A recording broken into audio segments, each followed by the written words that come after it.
Shalom semuanya. Saya berharap dimanapun kita sekalian berada, kita semua di dalam keadaan yang sehat, kita semua dalam keadaan yang happy, bersama dengan keluarga, bersama dengan teman-teman yang ada. Walaupun terkadang keadaan di luar selalu membuat kita merasa tidak happy dan dengan berbagai perasaan-perasaan yang ada.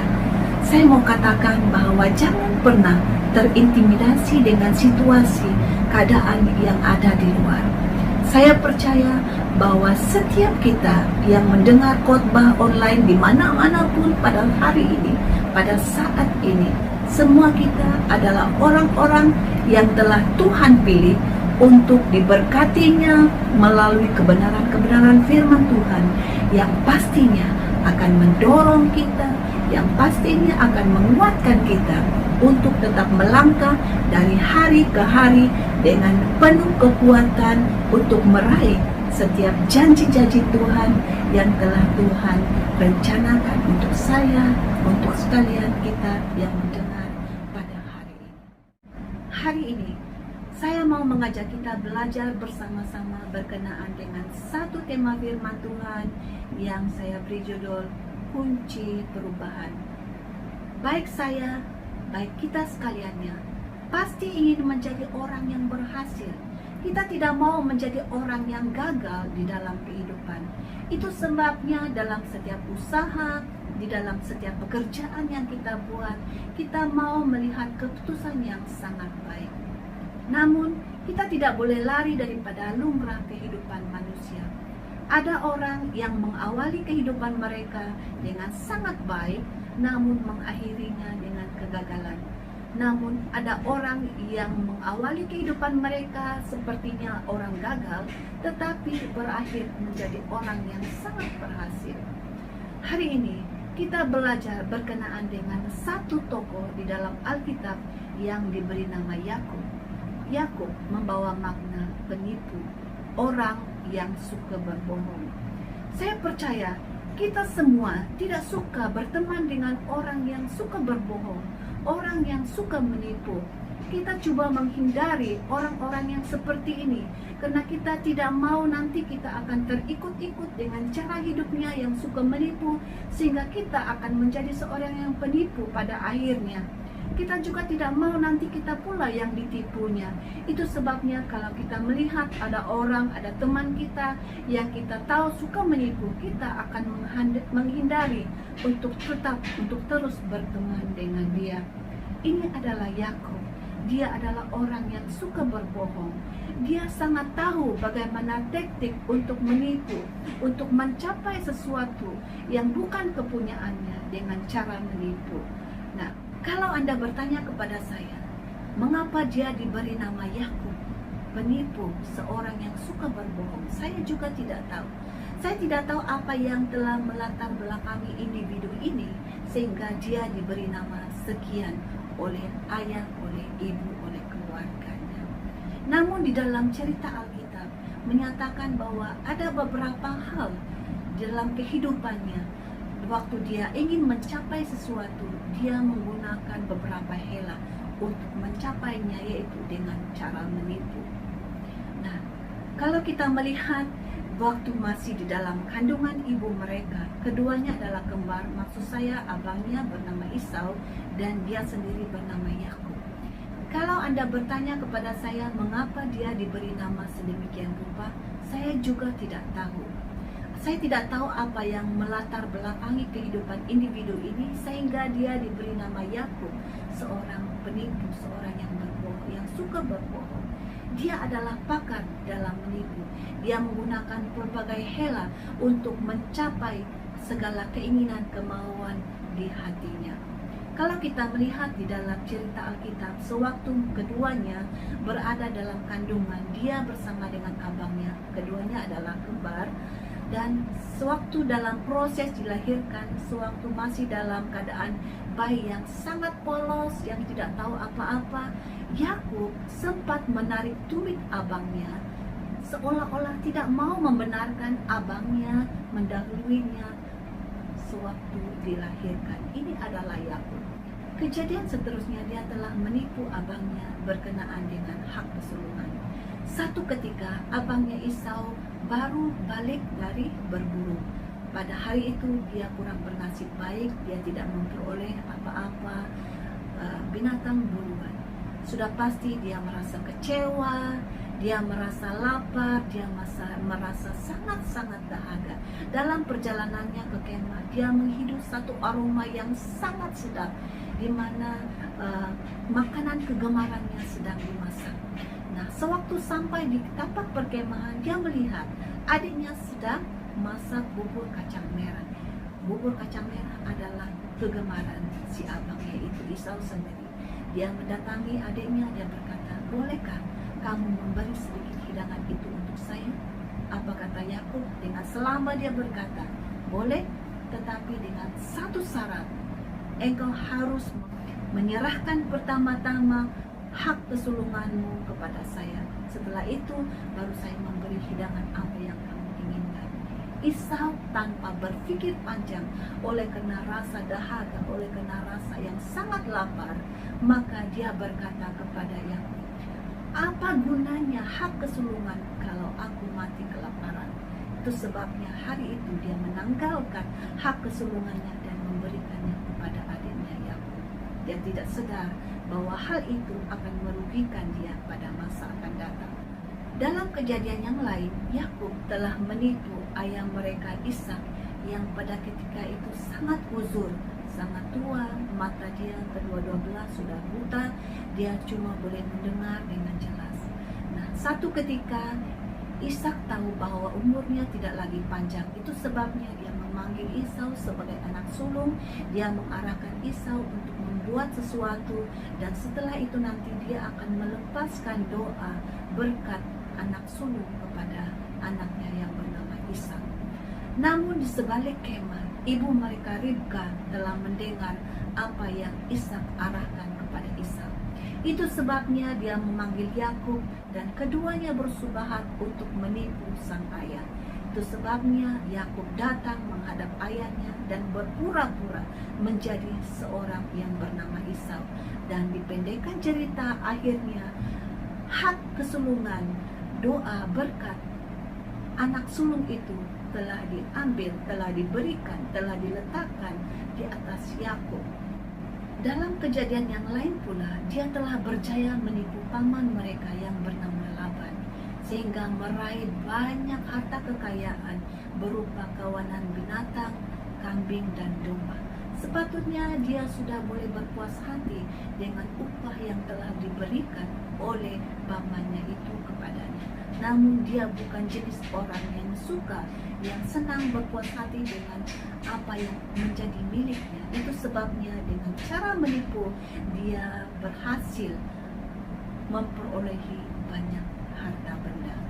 Itu adalah Yakub. Darah penipu itu sudah menjadi darah daging di dalam kehidupannya. Dia tidak segan silu untuk menipu, dia tidak segan silu untuk tetap berbohong. Dia tidak rasa bersalah melakukan semuanya itu. Itu adalah Yakub. Namun dalam satu sisi dia adalah seorang yang sangat luar biasa, di mana dikatakan dalam sejarah Alkitab bahwa dia adalah salah satu tokoh yang telah mengakhiri kehidupannya dengan sangat baik. Ketika Abraham masih hidup, Tuhan Allah telah berfirman dan berjanji kepadanya bahwa keturunannya nanti akan menjadi sangat banyak seperti pasir di tepi lautan. Dan nubuatan ini digenapi melalui anaknya, yaitu Yakub sendiri.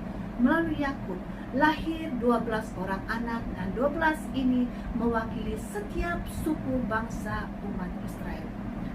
Bangsa Israel yang kita kenal saat ini adalah satu bangsa yang sangat luar biasa, salah satu bangsa yang sangat besar pengaruhnya. Bukan hanya berpengaruh daripada segi politik, perubatan, dari segi perniagaan, teknologi, ketenteraan, juga merupakan satu-satunya negara di mana negara-negara sekitarnya sangat memusuhi dan berusaha untuk memusnahkan bangsa ini. Namun sampai saat ini bangsa ini tetap berdiri teguh dan tidak pernah hancur. Sebaliknya, apa yang terjadi? bangsa-bangsa, negara-negara yang coba memusnahkan negara ini musnah dengan sendirinya. Itu merupakan satu yang sangat luar biasa yang telah Tuhan kerjakan di dalam bangsa umatnya yang Dia kasihi. Saat ini kalau kita berbicara berkenaan dengan Israel, kita bukan berbicara tentang Abraham, tentang Ishak, tetapi kita sedang berbicara berkenaan dengan Yakub, yaitu seorang penipu pada awalnya, tetapi setelah diubah oleh Tuhan, dia menjadi berkat, dia menjadi orang yang sangat berhasil di kemudian harinya. Yakub, dia telah mengakhiri kehidupannya dengan sangat baik untuk memelihara satu keluarga yang besar, terdiri dari 12 orang anak, menantu-menantu, anak-anak, dan cucu, cicit yang entah berapa orang, bukan perkara yang senang. Kami ada 3 orang anak memiliki kereta sifat yang sangat berbeza. Nah, untuk menangani mereka yang bertiga ini pun sudah memeningkan kepala. Kita perlu hikmat, kebijaksanaan untuk menangani setiap mereka. Nah, apalagi kalau kita punya keluarga yang besar seperti Yakub sendiri. Yakub juga pernah merasa sangat berduka sewaktu diberitakan oleh abang-abangnya bahwa Yusuf, anaknya yang satu-satunya yang sangat dikasihinya, melebihi daripada saudara-saudaranya, dikatakan mati, mayatnya tidak dijumpai oleh mereka. Dalam tahun-tahun sewaktu kehilangan Yusuf, hatinya masih juga bersedih, berduka. Namun melalui Yusuf juga mereka sekeluarga, keluarga Yakub, keluarga besar Yakub telah disatukan, dipulihkan sehingga mereka hidup aman bersama di tanah Mesir. Yakub, dia telah mengakhiri kehidupannya dengan sangat baik. Diawali dengan sikapnya yang tidak baik, akhirnya dia menjadi orang yang sangat dibenci, tidak disenangi, ingin dibunuh. Terpaksa dia melarikan diri dari keluarga, hidup kesorangan, hidup kesepian di tempat orang. Namun apa yang terjadi sewaktu dia diubah oleh Tuhan, dia menjadi orang yang sangat berbeza. Dia telah menyatukan keluarganya mengalami pemulihan dan hidup bersatu di satu tempat. Dan juga daripada seorang yang penipu, yang suka menipu, dia telah berhasil menjadi orang yang sukses di kemudian di akhir-akhir kehidupannya. Ini yang kita mau belajar berkenaan dengan seorang yang bernama Yakub. Di sebalik nama Yakub si penipu ini, ada beberapa hal yang menarik untuk kita belajar bersama-sama. Poin yang pertama adalah Tuhan memiliki rencana yang sangat besar. Saya membaca di dalam Kejadian 25 ayat 22 dan ayat 23. Berbunyi begini. Tetapi anak-anaknya bertolak-tolakan di dalam rahimnya, dan ia berkata, jika demikian halnya, mengapa aku hidup? Dan ia pergi meminta petunjuk kepada Tuhan. Firman Tuhan kepadanya, 2 bangsa ada dalam kandunganmu, dan 2 suku bangsa akan terpencar dari dalam rahim. Suku bangsa yang satu akan lebih kuat dari yang lain, dan anak yang tua akan menjadi hamba kepada anak yang muda. Yakub, dia sudah pasti tahu bahwa dia telah dinubuatkan oleh Allah untuk menjadi seorang pemimpin bagi satu bangsa yang sangat besar. Dan nantinya Esau abangnya akan menjadi hambanya. Karena dia sangat rapat dengan ibunya. Ibunya pasti sudah menyatakan itu kepada dia sewaktu dia membesar. Nah, kalau kita membaca ayat ini, mungkin terdetik dalam pikiran kita berkata bahwa Tuhan itu seolah-olah pilih kasih. Tidak seharusnya begitu. Apakah Tuhan tidak mengasihi Esau? Tidak. Tuhan sangat mengasihi Esau. Tuhan juga sangat mengasihi kita sekalian. Tuhan memiliki rencana yang besar untuk kita masing-masing. Namun, walaupun kita tahu bahwa Tuhan memiliki rencana yang besar untuk kita, kita perlu menggunakan cara yang benar untuk mencapai setiap rencana, setiap janji-janji Tuhan. Yakub, dia tahu bahwa dia telah direncanakan, dia telah dinubuatkan untuk menjadi seseorang pada satu ketika nanti. Namun dia sangat tergopoh-gapah. Dia tidak mau menunggu bila waktu Tuhan itu digenapi. Itu sebabnya dia menggunakan taktik, menggunakan hela untuk mencuri, untuk mengambil hak kesulungannya daripada abangnya Esau. Itu sebabnya mengapa dalam hari-hari kemudian setelah itu dia melalui berbagai proses yang sangat berat yang telah Tuhan buat untuk dia supaya dia kembali kepada dia dan dia mengetahui apa yang telah dia lakukan. Demikian juga dengan kita sekaliannya umat Tuhan. Tuhan telah merencanakan sesuatu yang sangat besar untuk kita. Tuhan ingin memberkati kita. Tuhan ingin memberkati setiap pekerjaan dan setiap usaha kita. Namun kita perlu menggunakan cara yang benar yang Tuhan berkenan untuk kita mencapai setiap apa yang telah Tuhan rencanakan untuk saya, untuk kita sekaliannya. Kita tidak boleh menggunakan cara-cara yang tidak betul. Kalau kita melihat bangsa Israel sendiri, sewaktu mereka keluar daripada tanah Mesir, mereka telah direncanakan oleh Allah dengan satu perkara yang sangat besar. Tetapi apa yang terjadi sebaliknya? Mereka marah, mereka mengamuk, mereka tidak mau mengikuti arahan Tuhan. Kalau pada saat ini ada orang yang ambil pisau, cucuk belakang teman, membuang pasir di dalam periuk nasi orang, menjajah kejahatan teman-teman kepada orang lain, kepada majikan, sehingga tidak disenangi oleh lingkungan dan sebagainya. Cara-cara ini adalah cara yang tidak benar. Tuhan memiliki rencana untuk saya, Tuhan memiliki rencananya untuk kamu juga, untuk sekalian kita. Perkara yang sangat besar menunggu kita di depan sana. Cuma Tuhan mau kita menggunakan cara yang benar untuk kita mencapai setiap apa yang telah Tuhan janjikan. Seperti Yakub, dia tahu bahwa dia telah dinubuatkan oleh Allah untuk menjadi pemimpin satu bangsa yang sangat besar di kemudian hari. Cuma kesilapannya, dia menggunakan cara penipuan untuk menipu, untuk mengambil apa yang bukan menjadi hak kepunyaannya. Ada orang sedar dan tahu bahwa dia sudah diberkati oleh Allah dengan sangat luar biasa. Usahanya, keluarganya sangat diberkati. Itu sebabnya dia bekerja lebih masa, siang ataupun malam. Sehingga akhirnya membawa dia menjauh daripada ibadah, lupa berdoa, lupa berfellowship dengan orang-orang benar. Yakub, dia tahu benar bahwa dia telah dinubuatkan oleh Allah dengan satu perkara yang sangat luar biasa di masa depannya. Namun sikapnya yang sangat tergesa-gesa, tidak mau menunggu masa waktu yang telah Tuhan tetapkan, sehingga dia menipu abangnya untuk mengambil hak kesulungan hanya dengan semangkuk kacang merah. Biasanya cara yang salah diawali dengan motivasi yang salah. Jika kita masuk di dalam pelayanan dengan motivasi yang salah, contohnya kita mau diperhatikan, kita mau dihargai, kita mau dilihat oleh orang, pasti kita tidak akan bertahan di dalam pelayanan. Apabila kita dikritik, apabila kita tidak diperhatikan, kita mulai menjauh hati, kita mulai merajuk dan berbagai hal yang kita lakukan. Saudara yang saya kasih dalam Tuhan, jika kita mau mengejar segala rencana Tuhan yang ada di depan sana, namun kita menggunakan cara yang salah, ketahuilah bahwa itu tidak akan membawa kita kepada apa yang telah Tuhan janjikan. Malahan kita akan diproses lebih berat oleh Allah sehingga kita menyadari apa yang telah kita lakukan. Yakub, dia diproses oleh Allah dengan cara yang sangat berat sehingga akhirnya dia mengakui Tuhan di dalam kehidupan.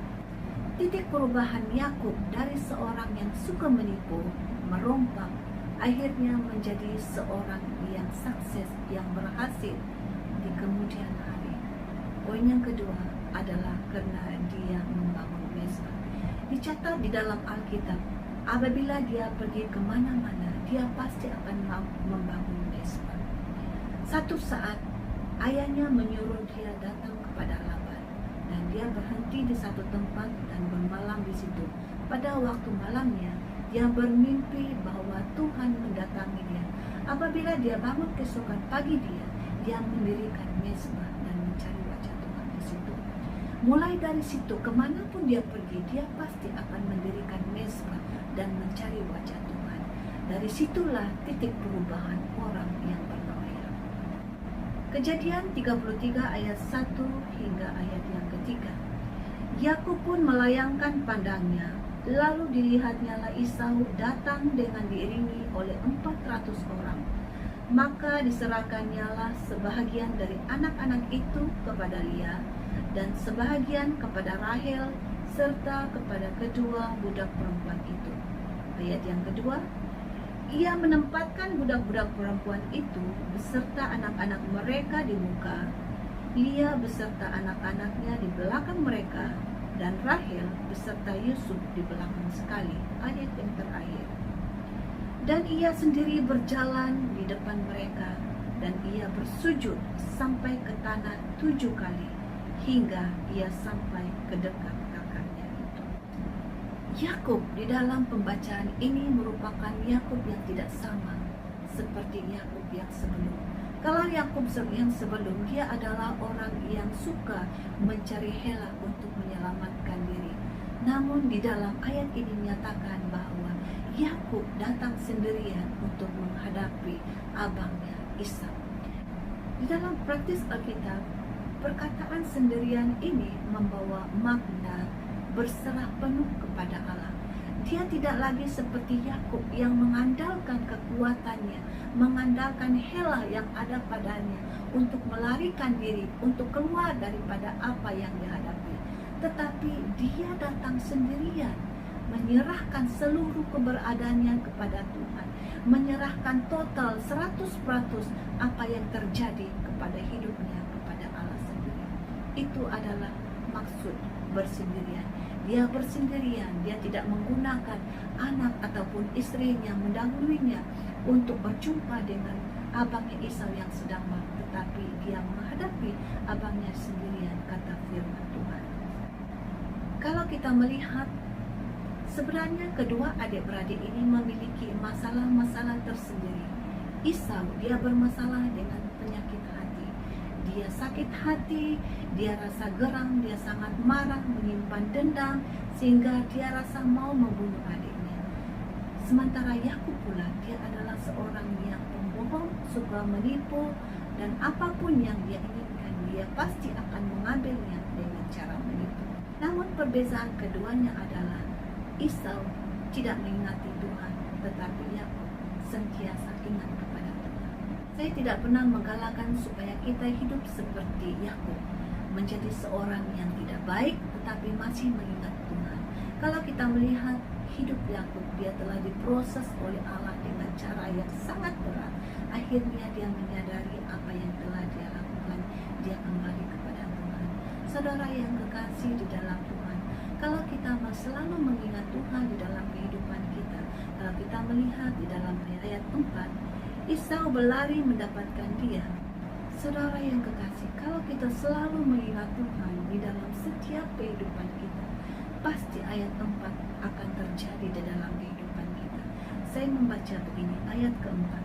Tetapi Esau berlari mendapatkan dia, didekapnya dia, dipeluk lehernya dan diciumnya dia, lalu bertangis-tangisanlah mereka. Mungkin ada yang berkata, wah, baik hidup seperti Yakub, walaupun dia hidup tidak benar, Tuhan masih mengingat dia, Tuhan masih memberi dia hidup berhasil di kemudian hari. Namun satu sisi harus kita lihat bagaimana dia hidup diproses oleh Allah. Dia terpaksa melarikan diri, dia terpaksa hidup di dalam ketakutan, di dalam kesendirian, oleh karena sikapnya, oleh karena dia dibenci oleh orang di sekitarnya. Saudara yang kekasih, untuk mencapai berkat Tuhan yang telah Tuhan janjikan untuk kita, kita perlu ingat bahwa kita harus menjalaninya, mencapainya dengan cara yang benar. Jika kita mencapainya dengan cara yang kita tidak benar, kita perlu siap untuk diproses oleh Allah dengan cara Tuhan, dengan cara yang berat yang telah Tuhan sediakan, sehingga kita kembali menyadari apa yang telah kita lakukan. Saya membaca di dalam ayat 4. Tetapi Esau berlari mendapatkan dia, didekapnya dia, dipeluk lehernya dan diciumnya dia, lalu bertangis-tangisanlah mereka. Ini merupakan satu mujizat yang telah Tuhan kerjakan setelah Yakub diubah menjadi Israel. Dia tidak lagi suka menipu, dia tidak lagi berbohong, dia tidak mencari hela untuk menyelamatkan diri. Dia menyerahkan sepenuh hidupnya kepada Allah, sehingga akhirnya Tuhan menjadikan satu mujizat di depan matanya. Israel adalah lambang pejuang Allah yang mencari Tuhan sungguh-sungguh, yang telah menyerahkan seluruh kebergantungan hidupnya kepada Allah. Dia tidak takut apapun yang terjadi di depan, yang dia tahu bahwa hidupnya di dalam tangan Tuhan. Kalau kita melihat pasal sebelum ini, pasal yang ke-33, ketika Yakub mendatangi abangnya Esau yang dalam keadaan marah, yang menunggunya bersama dengan angkatan 400 orang, sudah pasti dia rasa gentar, takut menghadapi abangnya, karena dia tahu apa yang dia lakukan kepada abangnya selama ini membuatkan abangnya sangat berdendam kepada dia. Namun pun demikian, kalau kita melihat dia mendatangi abangnya dengan sendiri, tanpa istri, tanpa anak-anaknya, bermakna bahwa dia telah diubah. Dia mendatangi abangnya bukan dalam posisi sebagai Yakub, tetapi dalam posisi sebagai Israel yang telah pun diubah oleh Tuhan, yang telah menaklukkan dirinya 100% kepada Tuhan, yang telah menyerahkan seluruh kehidupannya ke dalam tangan kekuatan Tuhan sendiri. Saudara yang kekasih di dalam Tuhan, firman Tuhan telah berbicara kepada kita pada hari ini, dan Tuhan mau supaya kita hidup mengenal Allah dan hidup di dalam jalur Allah. Jika engkau mengambil satu keputusan pada hari ini untuk menyerahkan hidupmu kepada Allah, walaupun engkau tahu bahwa engkau pernah hidup dalam ketidakbenaran, mari datang kepada Dia, serahkan seluruh hidupmu, kebergantungan hidupmu kepada Allah. Dia pasti akan memulihkan engkau, Dia pasti akan memberkati segala usaha dan segala apa yang engkau inginkan. Haleluya. Mari kita berdoa bersama-sama. Saya pimpin kita di dalam doa. Bapa di surga, kami bersyukur, kami berterima kasih di atas kebenaran firman-Mu yang telah menegur kami di atas sikap, di atas hidup, di atas cara yang kami lakukan yang tidak berkenan dalam kami mencapai rencana Tuhan di dalam hidup kami, bahwa kami kembali kepadamu, dan saat ini kami menyerahkan seluruh kehidupan kami, kebergantungan hidup kami kepada hal-hal yang lain, kepada Engkau. Kami serahkan seluruh apa yang kami lakukan pada hari ini, perencanaan kami ke depan, biar kiranya Engkau dimuliakan di atas segalanya. Terima kasih Tuhan, dalam nama Yesus kami sudah